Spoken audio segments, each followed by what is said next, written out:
Hello, my name's Ruth from Gothic Decay and I produce work that looks like this. So what we're going to do is we're going to print out this pattern onto fabric. So we take a plain piece of iron fabric. This is just a piece of sheet that I found in the charity shop. Wonderful source of fabric. And now this is an A4 sticker. So just a label. You can buy them quite easily and cheaply. So I've cheated here and taken the backing off a little bit because they are sometimes a bit of a stinker to get off. But all we're going to do is remove the backing like this and stick this roughly so that it's nice and straight, so that the grain lies reasonably straight. So you turn it over and you'll always find these little ridges and bubbles and plenty of cat hair, as you can see, but ignore that for now. Now the next job is to cut around your piece of a sticker. So obviously be careful because this is paper, this is fabric, and these are my lovely fabric scissors, and when you hit paper with fabric scissors, we all know how we feel about it. So I apologise for keep going off the edge of the screen. This is, as I say, I'm somewhat rusty. So, well, I'm sure you can imagine. Oh dear, see I've done it there. What it's like. Oh, and again, oh dear, I'm not normally this terrible. Anyway, I'm sure you can imagine what it's like cutting this off here. So we then pop it through the printer and out it comes looking like that. See, unless you're a bit daft like me and you end up printing on the papery side of the fabricy side. So now we take this off here.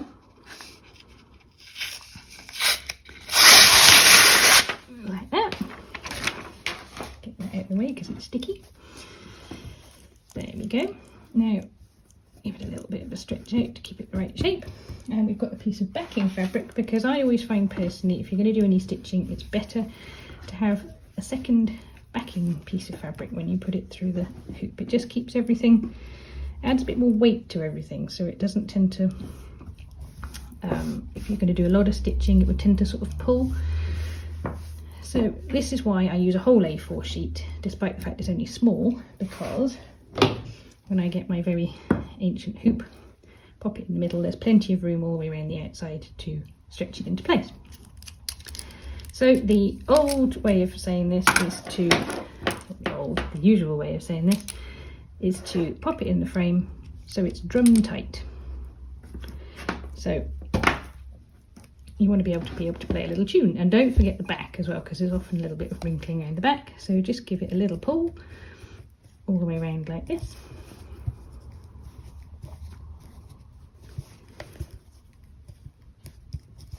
And let's see if we'll be able to play a little tune. Tighten it up. Yep, not too bad. Again, making sure that the back's nice and tight too. You'll be able to feel if this is a little bit looser than the front. So just keep an eye on that.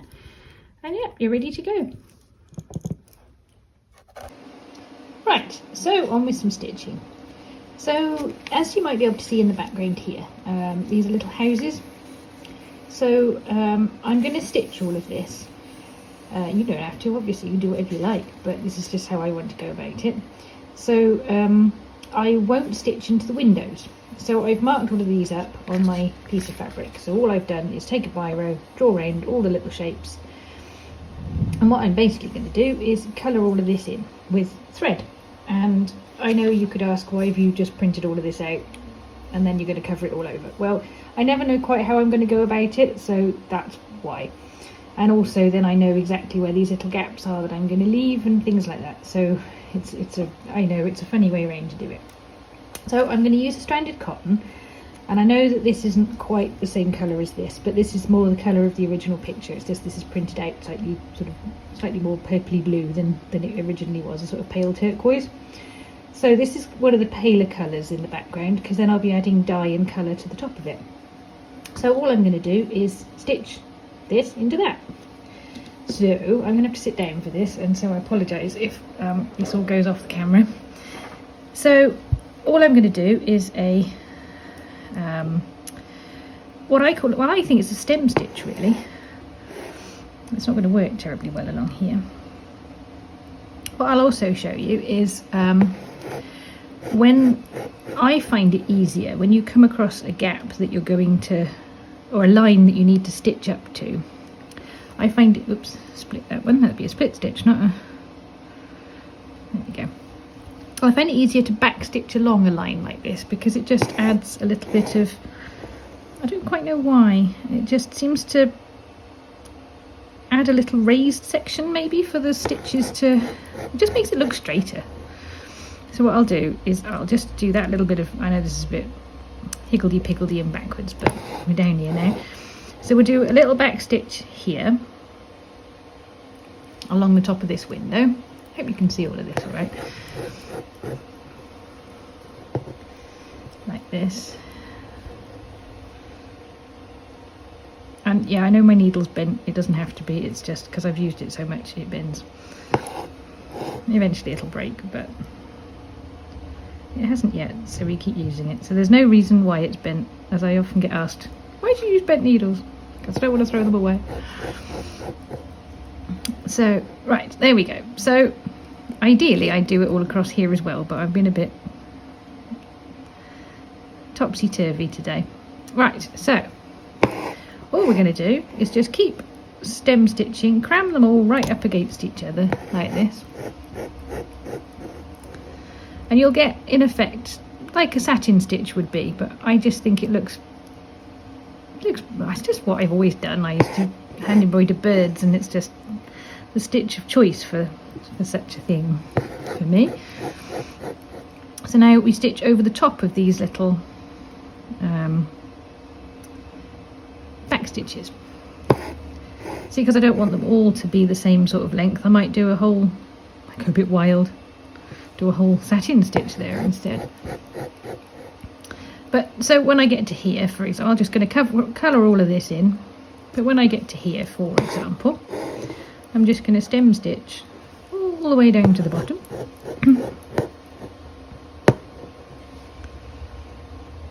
Turn it round and go all the way back up again to the top. Simple as that. So, not the world's most exciting thing to watch me stitch the entire of this. So I shall show you the various bits of progress as we go, just to prove that I have actually stitched it myself. And it hasn't just magicked up from somewhere. But yeah, if you want any, you know, if you want me to show you anything in more detail, just let me know. This is not a problem at all. I'm just showing you what my normal day is, I suppose. Showing you how I do things. So we're just going to keep doing this. There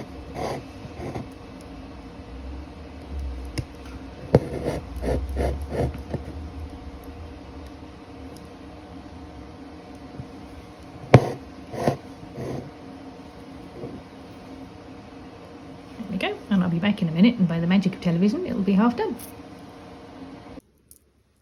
So as promised, here we are after maybe 3 hours, something like that. Not too bad. So we're just going to keep going. So I'm just going to sit down again because I've got the right glasses on this time, so I should be able to see. You can see I've done these little backstitch lines just to add a sort of a placement for your stitches. They kind of, it just creates a sort of straighter edge. And having listened to my, whoops, I've got a knot already, that's a good start, to what I've just been rabbiting on about. The main reason I use stem stitch is because these gaps are too big for, you know, you couldn't just do a giant stem satin stitch, for example. It would all just be called baggy and weird. Unless you were like really, really good and you could keep the tension very, very good, I suppose. But so that's why I do the stem stitch. So yeah, we're just gonna keep on doing these stitches. And when I said get down to the bottom and turn around and go back again, it's literally that. So we just pootle down here. I don't know, maybe a little bit less than an inch long, maybe each stitch, maybe more like perhaps 1.5 centimetres, something like that. Ooh, change of dimensions there. And then soon we shall have this area covered, and then we'll be able to decorate it with inks and all kinds of interesting things. Right, there we are. So we have finished stitching all of the threads. The observant amongst you will notice that this is a slightly different colour to this, as I lost the game of embroidery roulette and ran out of thread. So I didn't think it, well, I was doing it late last night and it looked the same colour, and it obviously isn't. So it's near enough and it's near the edge, so we'll cover it up and it'll all be disguised by things, so all is fine. Now the other thing you'll notice is this pin here. I've put some pieces in my infinite wisdom, because I was a bit dozy when I started doing the website. See, I'm still obviously dozy. When I was doing the video, normally I would put a piece of sheer fabric over the top of the whole of the design. I find that I just don't trust that the colours aren't going to run, or not run, but fade over time. So I always tend to make sure that if there's nothing at all in the background, it's at least got a little bit of, or you know, if you can see the printing, I try and make sure that it's got something over it, just so if it all faded away and it all disappeared. I mean, I don't know why it would, but it's just one of those funny hang-ups I've got. So I would normally have stitched that into place first and then put all this sewing on the top, but because I'm dense, I didn't. So I shall just cut out little pieces of this and place them in here. See, there's one just there ready to go. So that's the next job on the list, is to put those into place.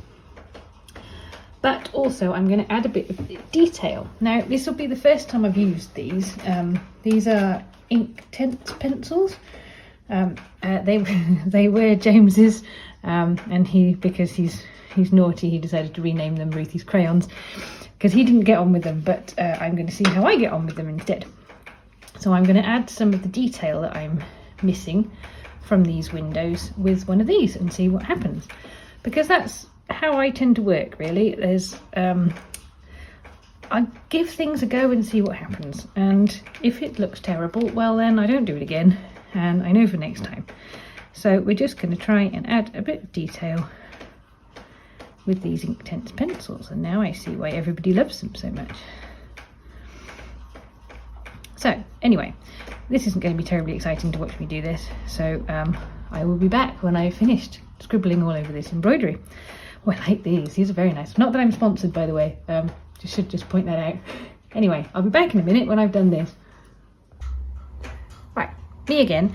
I just thought I'd like to say a couple of things about this, because I don't want anyone to think that I know what I'm doing when it comes to arty things, because I haven't got a clue. Although technically it's my job description.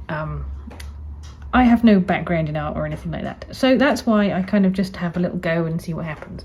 But these pencils, I mean, I know it looks messy, but you're not going to see all of this. It's, you know, it's going to be covered up with things, and you know, whether a corner meets quite properly or you've missed out a little bit, that's not what people are going to be looking for. So just have a little go and see how you get on.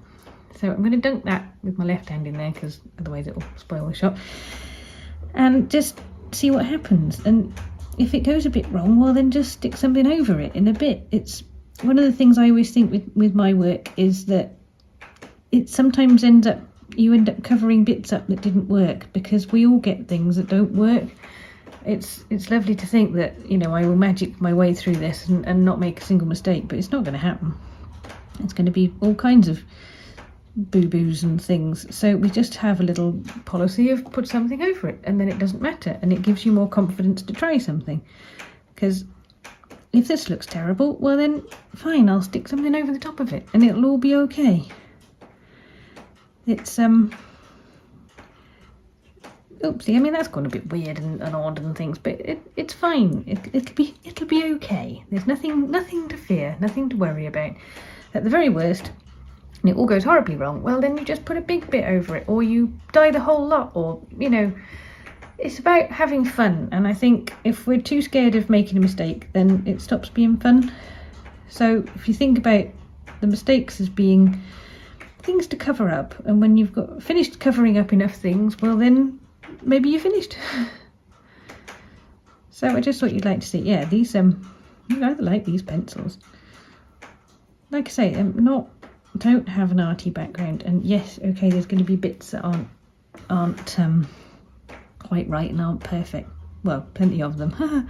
But it doesn't matter because we're going to add more things to it, so no one's going to notice. So there we are. Anyway, right, I get on. Right, here we are. I've stitched some of this sheer fabric down into these little squares, just with a little bit of invisible thread. Nothing terribly exciting, just little tiny stitches just to hold it in place. And it adds just a tiny little bit of shine, like a kind of window glass might be. So now what we're going to do is, I've got a little plan for later as to how I'm going to create some of these nice textures. Where are they? Let me see, these kind of bubbly type things here. So I'm going to start by putting a little bit of gesso onto the stitching, and hopefully we'll see what happens. Well, not see what happens, I know what happens, but we'll try and basically create to stop the paint from soaking into the stitches. So I'm a grubby little individual, so I've got my fingers in there. So we just pop a little bit of the gesso around the place, not to get rid of the stitching so that you can't see it, but just so that you've got enough to hold some colour. So we might do some thicker bits like there. Any bits again that you thought were a little bit wonky, and you think, oh dear, I didn't like the way that came out, pop a bit there, it'll be fine. Cover that bit up. This is all what it's about. It's not about creating perfection, it's about covering up the wobbly bits.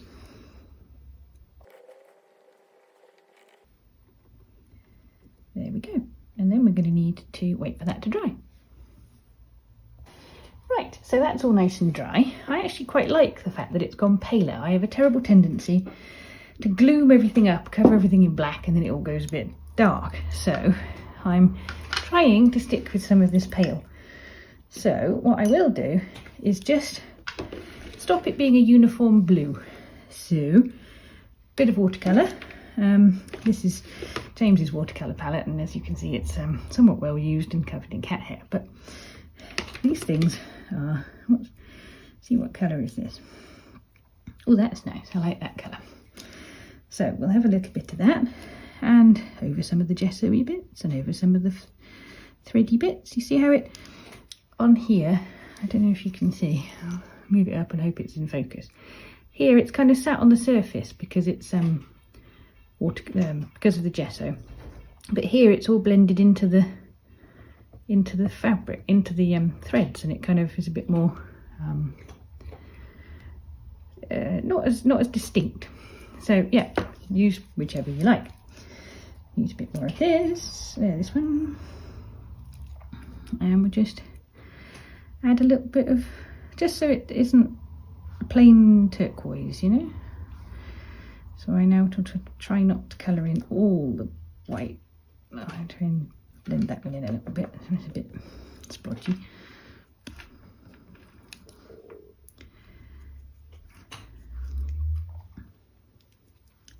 So it's starting to look a bit camo over there, so we'll leave that alone. So we just got a bit, got all this bright colour. This is very unusual for me.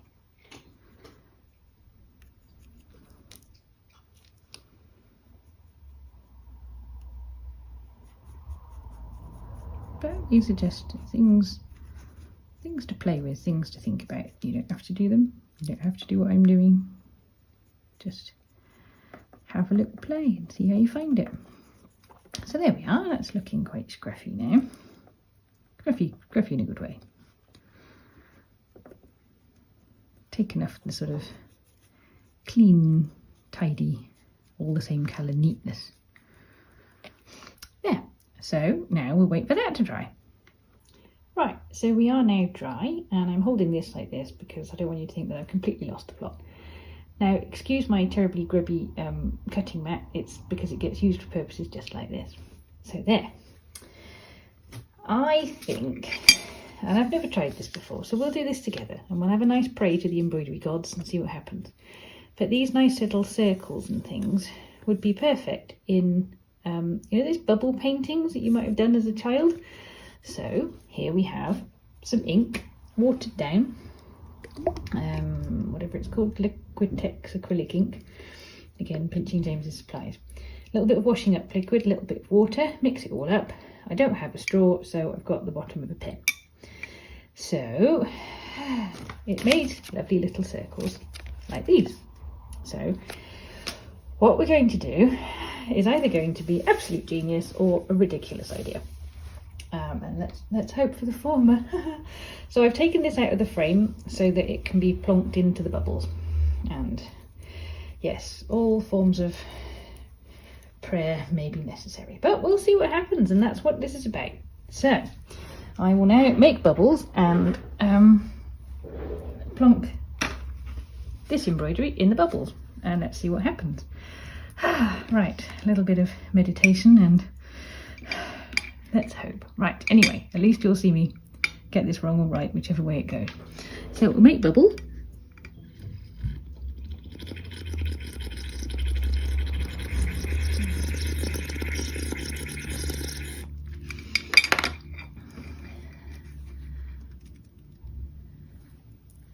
And then we'll try and catch them.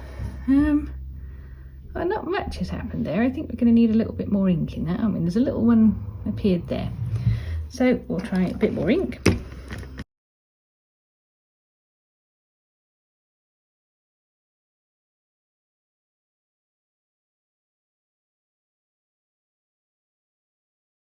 So we might try just the old-fashioned spattering some bits. So I always love a bit of spatter. There we go. And maybe the odd blob that we let do its thing.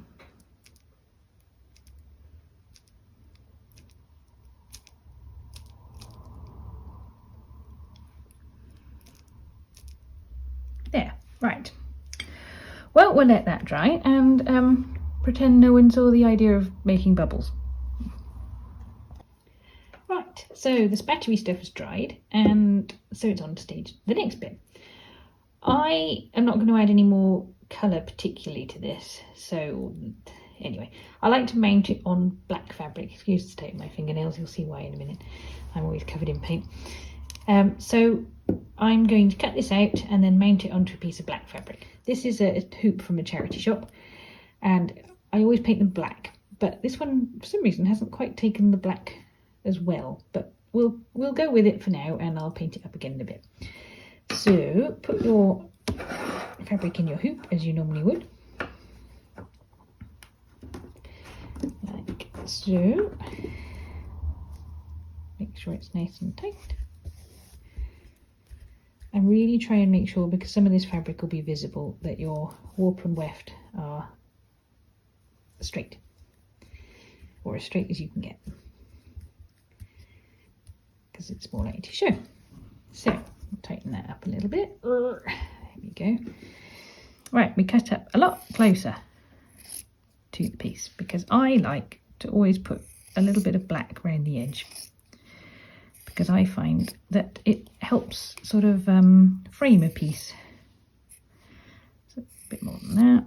There we go. So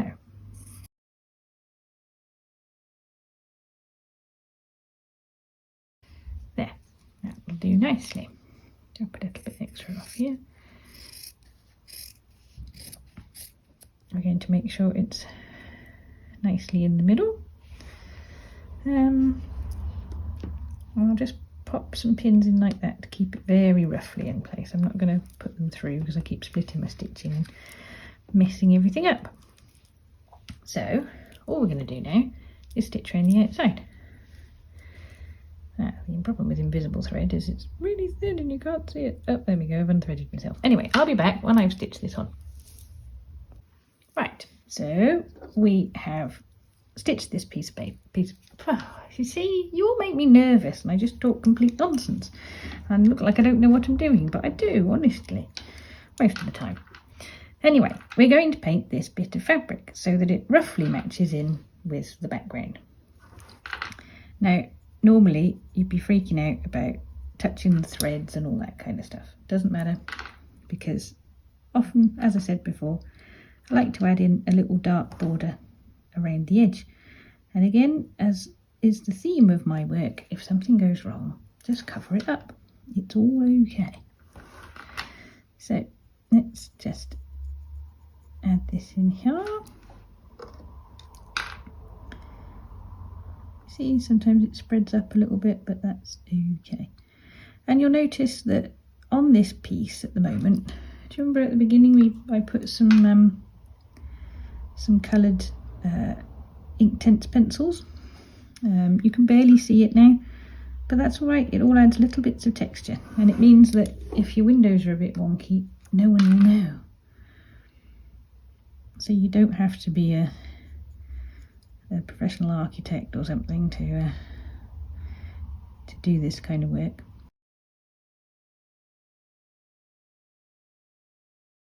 Right, there we go, that's that bit done. Not very good at thinking and talking at the same time, or thinking in general, you can see. So, a bit of Lutradur. There we go. These are projects. I seem to use this colour quite a lot, so I have little bits left over, and they're really handy for things. So that's got quite a straight edge on it, so we'll look for a different bit. Okay, that's a bit small, but anyway, the point is that we'll put pieces of Lutradur around the edge so that it tidies up this this straight edge. So you can have them running up here, and they'll all just gently cover up our little line that we've just made, you know, with the fabric. But just plonk them all around.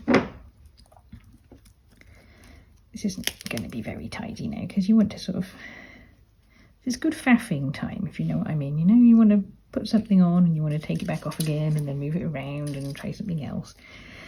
Move my pincushion out of the way. I saved a little bit specifically for something, but I've lost it in the pile of general goodies. But anyway, you get the idea. So we're just going to add in all these little bits to kind of slightly round off the edges. See, this would be perhaps better over here to pull that shape slightly into a slightly more rounded look. Anyway, I'll faff about with this, and then all we need to do then is stitch it into place with some invisible thread. So when we've done that, I'll come back to you, and I think, you know, it might not be far from being done. The other thing is I might put some bits of this in, which are pieces of paper that I've put through the die cutter, and so they're coloured and dyed and things, and then you just break off little bits. You have to sort of snip them, otherwise the little white bits come out. But this might not be quite the right colour, but you see how you can add in all these little bits of stuff and things. And these are some, I'm not saying for this particular project, but little die cut flowers that you can add in, and just to add in, cover up some bits of this sewing, make some nice texture. And anyway, I will get on with this and stop rabbiting on, and I'll come back to you when it's done. Right, so I've put all my bits roughly where I'd like to see them. So now all we need to do is stitch them on. Now this can be a little bit of a pain. Oh, knot in the end. Oh, you probably can't see that because it's invisible thread. Haha. But there is a knot in the end. I use knots in my work. I know I shouldn't, but I do. So there. All we're going to do is stitch these bits down. Now this can be somewhat tricky-some because there's so much going on here. The thread likes getting caught in it all. So it's a good test of patience. But hopefully I can put something nice on the radio, put on a nice tune, and all will be good. So I will be back here when this is done. which may be some time, but that's why I like sewing. Here we go, it's all getting stuck. See? It's not just you, it happens to me. There we go. So we shall just keep putting little stitches in until it stays where it's supposed to be. Right, so here we are. I've stitched down all the Lutradur and all the papery bits, and as you can see it kind of flattens it all now down quite nicely. So the next job is the super scary bit, which is probably the last job, which is to apply the Plague Doctor. So we have a cutout of said Plague Doctor. We shall place him where he's supposed to be, which is around there. Make sure he's nice and straight. Now, this is really where we have a proper pray to the gods of embroidery moment, because this can go badly wrong. So, yes, after 3. Oh, small cat fight behind me, I do apologise. Right, let's see what happens. Let's do a quick test there first. Right, okay.